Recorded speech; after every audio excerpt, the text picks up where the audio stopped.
श्री कृष्ण कहते हैं कि जो लोग दूसरों को बर्बाद करने की सोचते हैं वे खुद पहले नष्ट हो जाते हैं, क्योंकि ये सृष्टि ईश्वर के नियमों से चलती है और हर कर्म का फल निश्चित होता है। अगर कोई द्वेष, ईर्ष्या या हिंसा से प्रेरित होकर किसी को गिराने का प्रयास करता है तो वह खुद अपने विनाश की नींव रखता है। जैसे किसी के लिए गड्ढा खोदने वाला खुद उसमें गिरता है, वैसे ही दूसरों को दुख देने वाला अंत में स्वयं दुख का भागी बनता है। यही धर्म है, यही न्याय है। कर्मों से डरिए, ईश्वर से नहीं। ईश्वर माफ कर देते हैं लेकिन कर्म नहीं।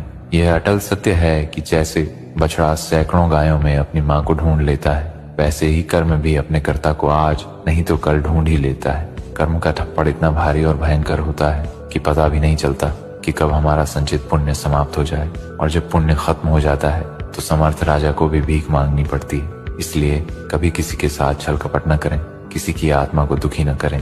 जरूरत से ज्यादा चालाकी और कपट आपकी बर्बादी के द्वार खोल देता है। फिर चाहे आप शतरंज के कितने भी बड़े धूर्त खिलाड़ी क्यों न हो, कर्म आपको हर हाल में ढूंढ ही लेगा। जिसने खुद बुरा समय देखा हो वो कभी दूसरों का बुरा नहीं सोचते। पेट में गया जहर सिर्फ एक व्यक्ति को मारता है और कान में गया जहर सैकड़ों रिश्ते को मारता है।